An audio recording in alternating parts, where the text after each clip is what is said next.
G'day mob, welcome to Weird Mob Media. I'm Jake and I'll be hosting this episode. Today we've got a legend in the Australian acting industry. We are joined today by Michael Carman. Now Michael has been in the industry for, well, I'd say 50 years, maybe a little bit over that. He's been in it for a very long time. You might have recognised his face from the film Hercules Returns, Chance of Jimmy Blacksmith and The Devil's Playground, but as we'll get into our interview today, we'll find that there's much more to him than just those ones.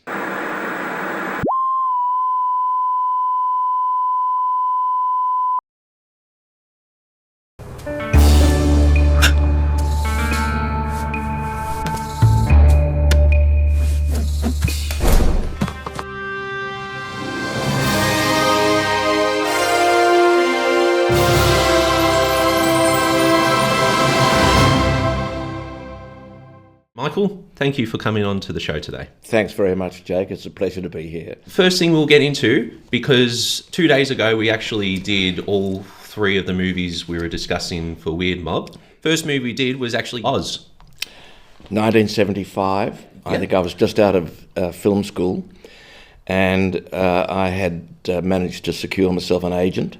Beautiful. And one of the first jobs, I think around that time, was an interview with Chris Löfvén, who directed the picture. And I'm not quite sure whether it was the same time as the audition that I got asked to attend for Mad Max 1, in which George Miller asked me to tell a joke for the audition. I told him this joke and he didn't laugh. And I mean, it might have been rude, I can't remember what the joke was, but he didn't laugh. And I didn't get the job. But fortunately, around that same year, it was 75, I think, or 76, I can't remember. Chris was doing the Oz picture. Now, Chris is the brother of Kristen Löfvén, or Kristen Williamson, as she is now known, David Williamson's wife. And as a result of that, Chris's brother-in-law, David, gave us a bit of assistance on the script format itself, you see. And as it turned out, it was relatively successful at the beginning, and then, you know, when it was first released, we had a very good producer on it, Jane Scott, and she's a marvellous lady. She's in Sydney, she's still with us, and she produced it. Wow. and got us, you know, sort of over the line, and it was released, and we had an opening in the city. There's a photograph of me and Chris and Gary Waddell and the others going into the cinema, and Kerry O'Brien, the ABC news reporter and I think the compere at that stage, was holding a camera, sort of, you know, and a light above everything, trying to, you know, get all these so-called, you know, these sort of momentary celebrities into the theatre. Wow. It was fun though, it was good. Yeah. And I was 24 when we did it, I think. So it was new and it was wide-eyed and it was fun.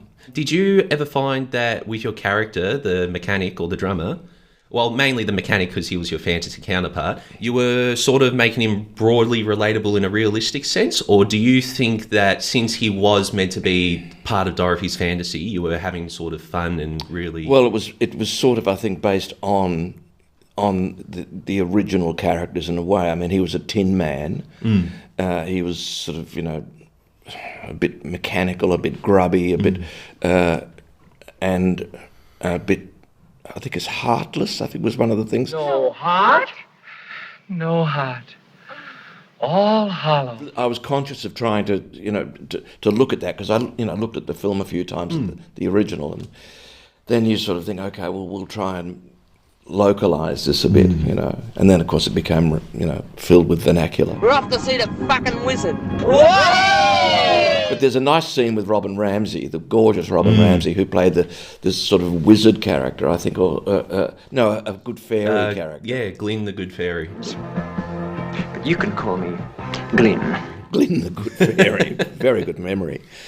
And we're on the beach and stuff, and I think he said, I've got to take a wee, and I said, oh, why don't you do it like a pussycat or something? I can't remember. Excuse me, dear. Is there a loo about here anywhere?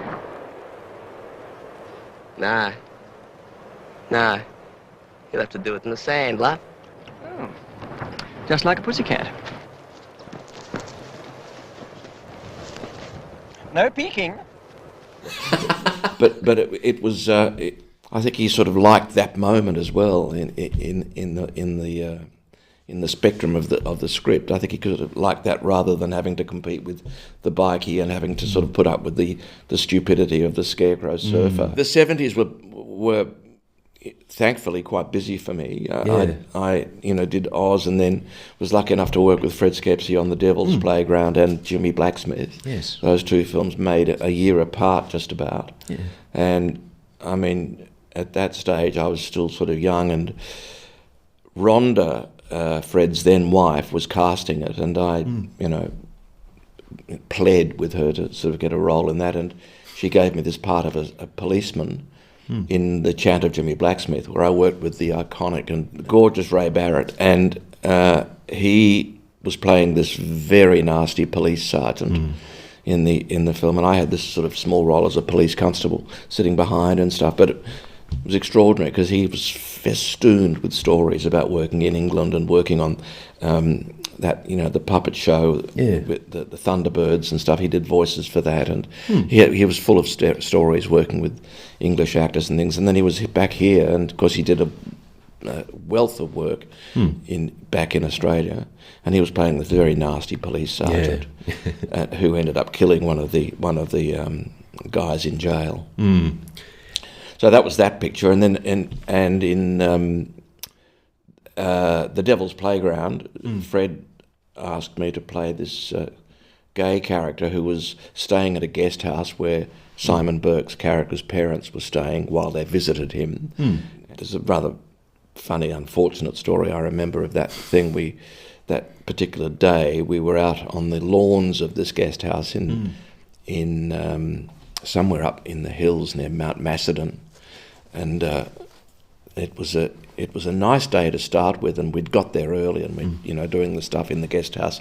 Then it was time to move to the lawn outside, and there was just a little scene between the character I was playing and the sort of partner, I guess, that I had at the time. This played by an actor called Ian Merton,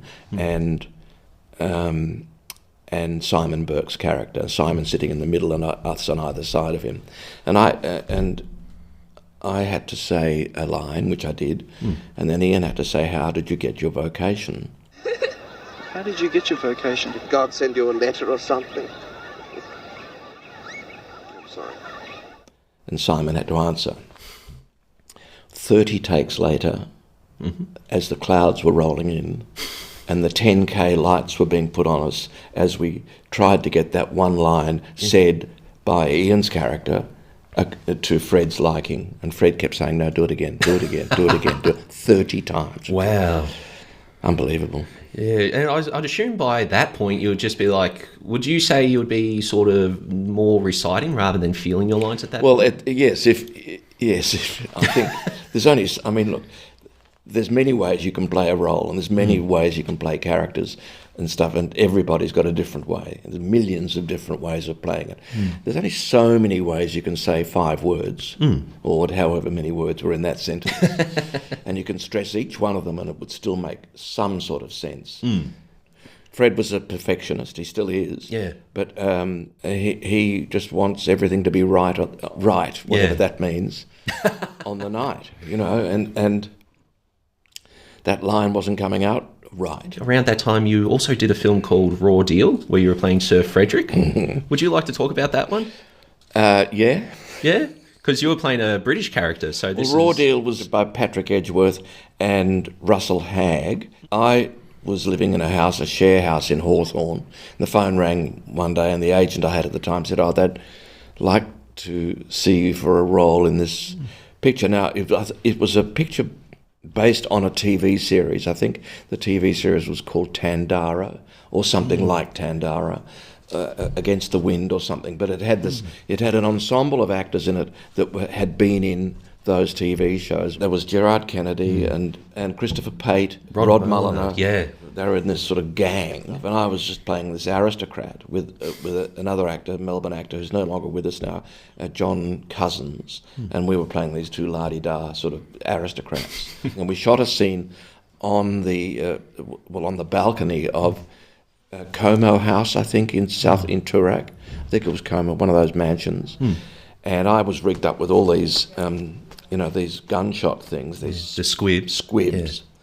And wires coming down and things, and it was quite an effective death, I thought, over the edge of the balcony and onto the ground. No, because that would have quite a bit of work, wouldn't it, to do that stuff? Well, a bit of time. Nowadays, I think they can do them radio controlled, but I mean, but all these wires and things were sort of dangling down from my costume and onto the ground and stuff. And there's a guy with a board with nails on them, and the wires were connected to the electric wires were connected to the wires, and he would rub the conduit or whatever it is along these nails, and they'd go off, bomb, bomb, bomb, bomb, bomb, bomb, wow.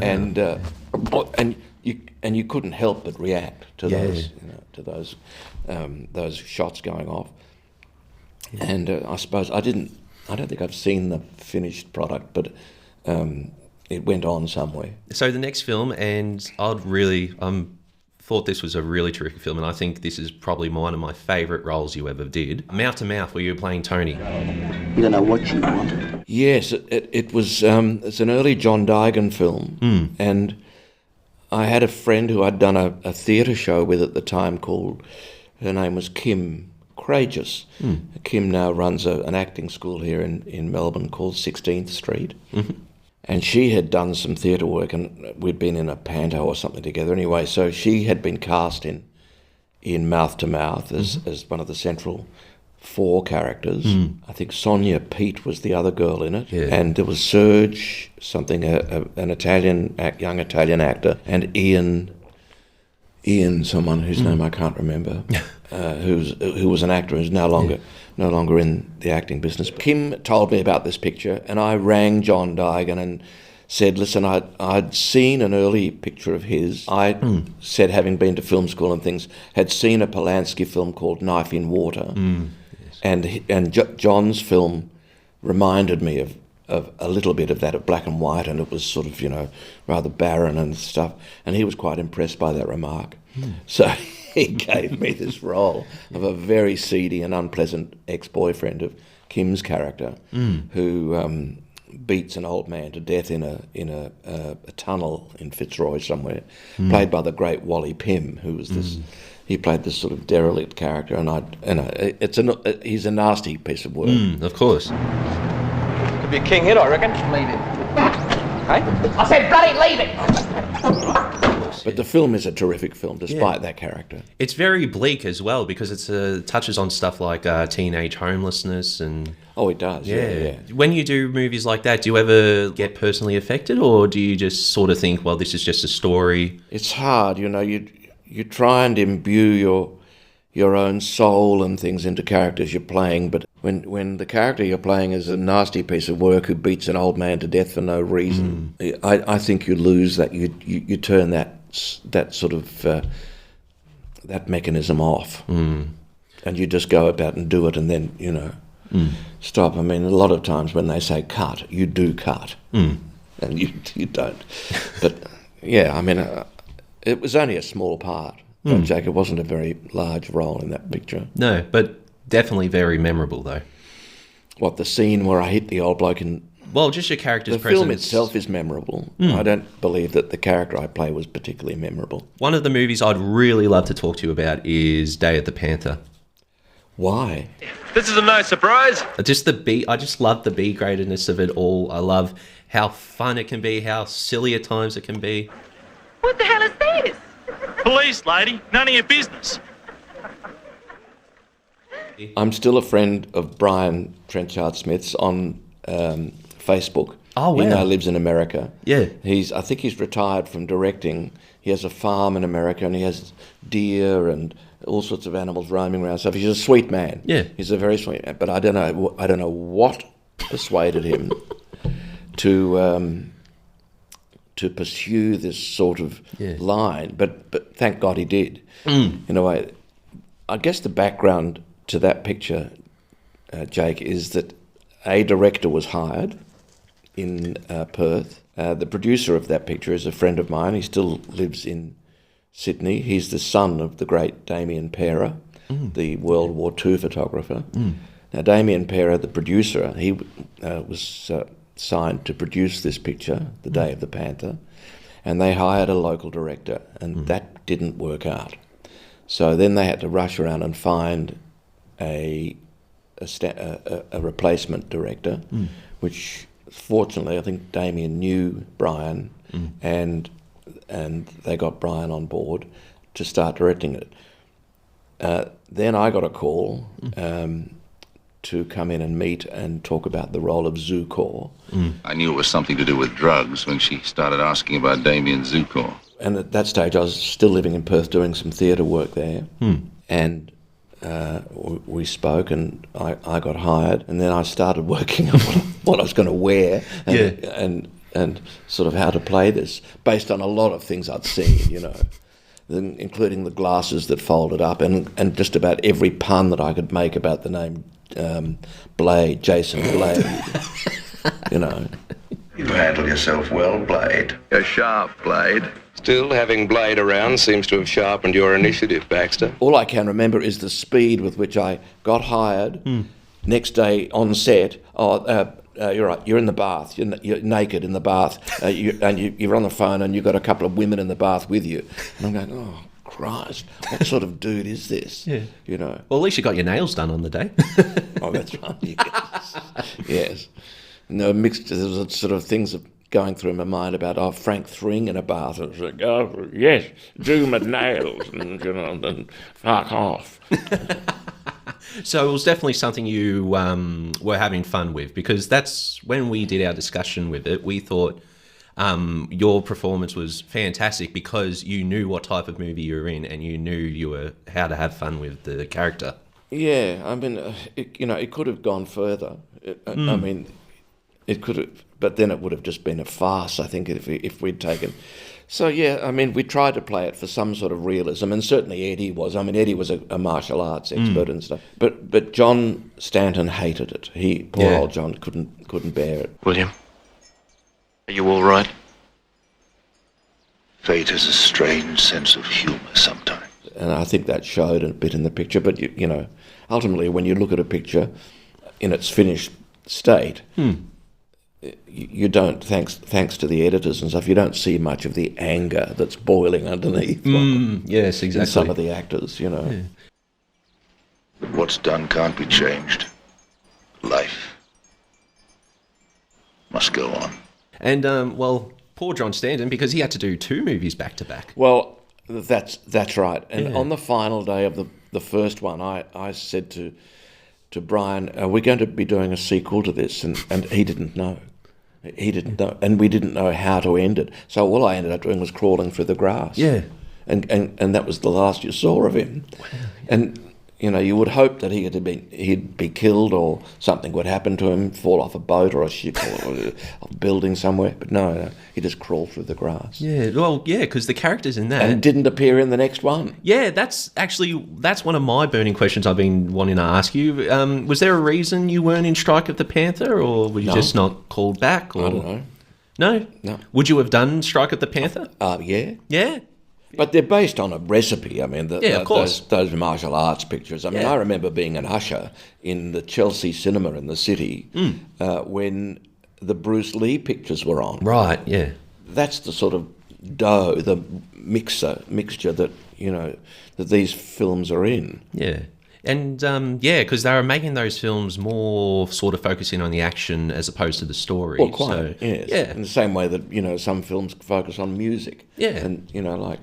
those dance pictures and stuff. Do you ever feel limited when you have to do a movie that's sort of focused on one thing, like, say, the action in this film, for instance? I don't think we have as big a system as they have in America, where actors are offered, you know, a choice of roles and things. So, we don't. We're just offered a role, and you either take it or leave it. Yeah, fair enough. But I don't take kung fu movies as a job. That was just I'd certainly take bike riding once. I'd do a bike riding picture. Oh yeah, you could do a Tour de France movie. Well, something like that. Yeah, that would be great. Who was that cyclist that got done for drugs? Oh, Lance Armstrong. I could probably play Lance Armstrong's father.